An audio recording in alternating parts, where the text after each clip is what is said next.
कहानी की शुरुआत होती है केट नाम की एक लड़की से जो अचानक एक कमरे में चिल्लाते हुए उठी। वो सिर्फ अंडरगारमेंट्स में थी और उसकी उंगली पर अंगूठी का निशान था। उसे कुछ भी याद नहीं था कि वो कौन है और यहाँ कैसे आई।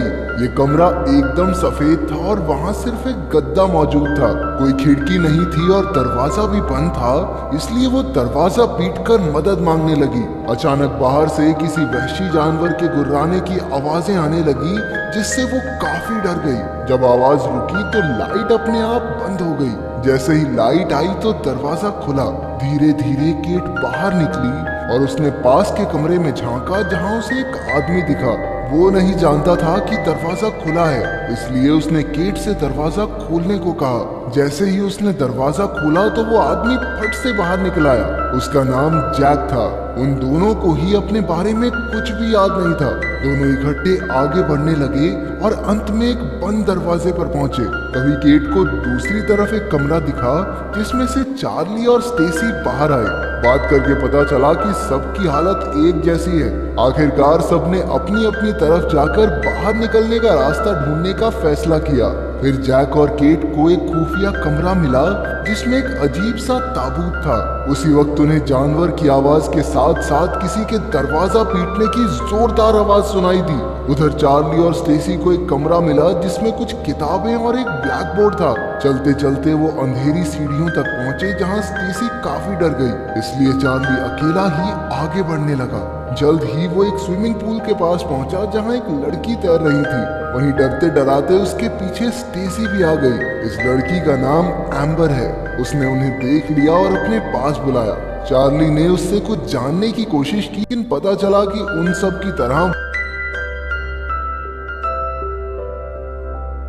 वो भी कुछ नहीं जानती थी। फिर एम्बर ने उन्हें पलटने को कहा ताकि वो कपड़े बदल सके।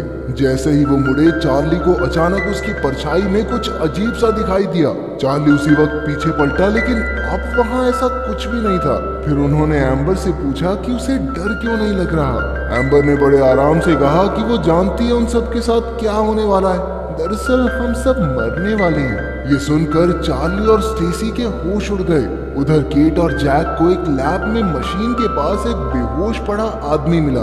केट को लगा कि इस आदमी का दिमाग बंद हो चुका है, और फिर मशीन को देखकर उसे पता चला कि उसे अब तक 8 बार इस्तेमाल किया गया था। केट को लग रहा था कि वो मशीन के बारे में कुछ तो जानती है, लेकिन कैसे ये नहीं पता। इसके बाद उन्होंने लैब में पड़े लैब कोट्स पहने और छानबीन करने लगे। केट को कबर्ड के ऊपर एक ट्रे दिखाई दी, और जैसे ही जैक उसे उतारने लगा, वो नीचे गिर गई और जोरदार शोर हुआ। इससे दोनों डर गए और कुछ ही पलों में डेव नाम का एक हट्टा कट्टा आदमी वहां आया। उसने आते ही जैक को मारना शुरू कर दिया, और जब केट ने बीच में आने की कोशिश की तो डेव ने उसे भी पीटा। बराबरी चाहिए ना तुम्हें, ले बराबरी। असल में डेव की भी सारी यादें मिटा दी गई थी, और उन दोनों को लैब कोट्स में देखकर डेव को लगा कि वो लोग साइंटिस्ट हैं। फिर उसने केट का गला घोटने की कोशिश की, लेकिन केट ने उसे दिखाया कि उन सब ने एक जैसे अंडरगारमेंट्स पहने हैं। आखिरकार डेव ने उसे छोड़ दिया। उसने कहा कि जब से वो कमरे में बिना यादों के उठा है, उसका दिमाग खराब हो गया है। केट ने उसे समझाया कि उन्हें मिलकर ही वहां से निकलने का रास्ता ढूंढना होगा। इस पर डेव को याद आया कि कॉरिडोर के आखिर में उसे एक दरवाजा मिला था, जिसमें इलेक्ट्रॉनिक लॉक है। अचानक कमरे में एक परछाई डेव की ओर बढ़ने लगी, और उसने डेव की छाती में तेजी से वार कर दिया। केट और जैक डरकर उसी वक्त वहां से भागे, और उन्होंने पीछे मुड़कर देखा कि परछाई ने डेव को पूरी तरह जकड़ लिया था।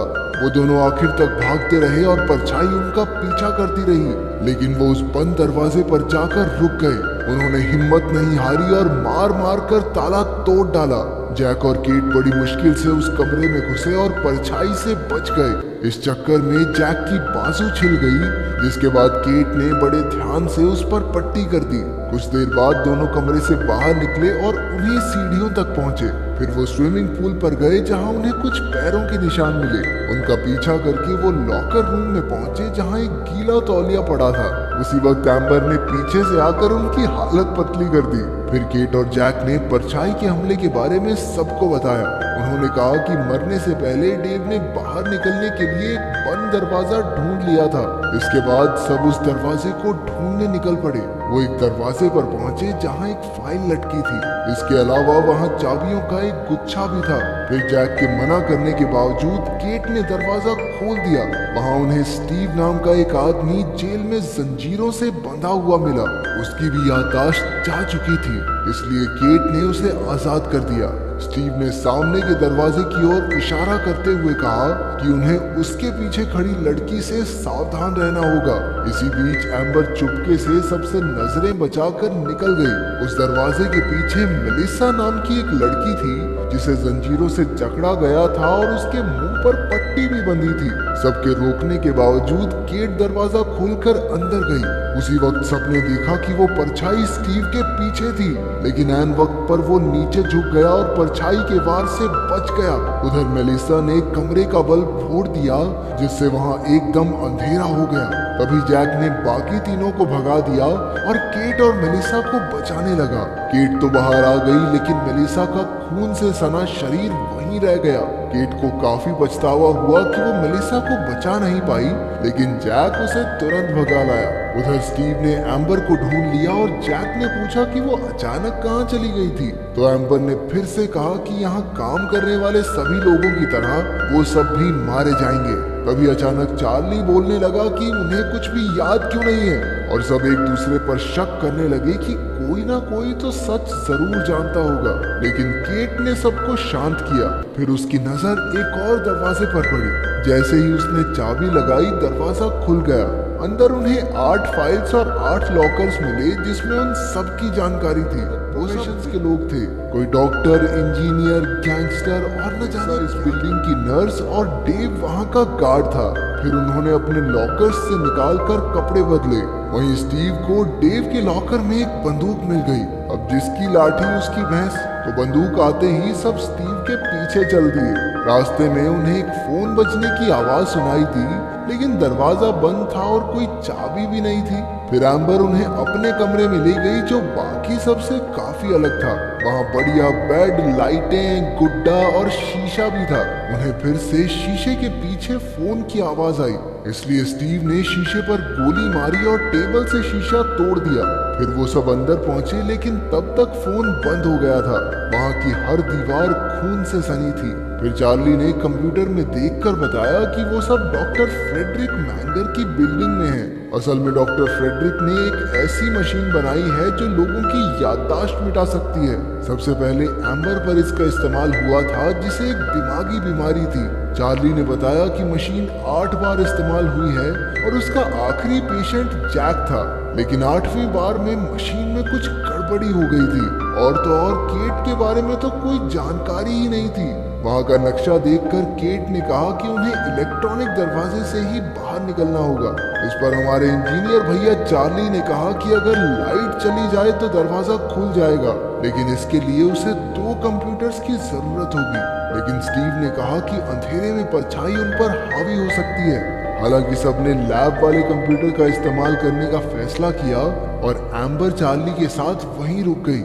लैब में उन्होंने देखा कि डेव की लाश गायब थी। तभी केट ने सोचा कि मशीन तो सिर्फ 8 बार इस्तेमाल हुई है, लेकिन बेहोश आदमियों को मिलाकर तो कुल 9 लोग बनते हैं। इसका मतलब अब तक एक इंसान झूठ बोल रहा था। स्टीव को लगा कि चार्ली झूठा है, इसलिए वो दरवाजे की असलियत पता करने गया। वहीं देखी तो उस पर जैक रॉबर्ट्स लिखा था। तब उसने नकली जैक से उसकी असलियत पूछी, लेकिन उसने कहा कि मैं तो सिर्फ दिमागी बीमारी वाले लोगों की मदद कर रहा था, इसमें गड़बड़ हो जाएगी मुझे क्या पता। असल में असली जैक का दिमाग पहले से ही बंद था, इसलिए जब मशीन उसका दिमाग नहीं ढूंढ पाई तो उसने जैक की रूह निकाल दी। और इसी तरह जैक की रूह अब वो परछाई बन के बाकी लोगों की जिंदगियां छीन रही है। फिर जैक ने कहा कि उसी ने सारे रास्ते बंद किए हैं ताकि किसी भी हालत में परछाई बाहर ना आ सके। असल में वही डॉक्टर फ्रेडरिक है और केट उसकी पत्नी। उसने बताया कि मेलिसा उसके आइडिया के खिलाफ थी, इसलिए उसने जाकर स्टेसी को बता दिया और इसी वजह से फ्रेडरिक को अपनी रिसर्च के लिए पैसे नहीं मिले। उसने मजबूरन उन दोनों की याददाश्त मिटा दी, लेकिन चार्ली और डेव को भी ये पसंद नहीं आया, इसलिए उसने इनका भी दिमाग साफ कर दिया। वहीं केट भी उसके खिलाफ हो गई थी, इसलिए केट के साथ भी उसने यही किया। इसके बाद जब स्टीव लौटा तो फ्रेडरिक ने उस पर हमला कर दिया, लेकिन केट ने पीछे से वार करके फ्रेडरिक के छक्के छुड़ा दिए। वहीं चार्ली ने वो इलेक्ट्रॉनिक दरवाजा खोलना शुरू किया। जैसे ही लाइट गई, चार्ली और एम्बर पूल के पास आ गए। तभी परछाई ने उन पर हमला कर दिया और दोनों पूल में कूद गए। जब परछाई नहीं दिखी तो चार्ली बाहर आ गया, लेकिन एम्बर को लगा कि ये राक्षस पानी से डरता है। उसी वक्त परछाई ने पानी के अंदर से एम्बर को घेर लिया और उसे पूरी तरह निगल गई। चार्ली बड़ी मुश्किल से जान बचाकर भागा। उधर फ्रेडरिक बेहोशी से उठा और केट और स्टेसी को ताबूत वाले कमरे में ढूंढ लिया। अचानक दरवाजा बंद हुआ और परछाई वहां आ पहुंची। स्टेसी डरते हुए ताबूत में लेट गई, लेकिन ढक्कन बंद होते ही उसका नामो निशान मिट गया। वहीं फ्रेडरिक बाहर के दरवाजे पर पहुंचा, लेकिन ऐन वक्त पर स्टीव उसे पकड़कर पीटने लगा।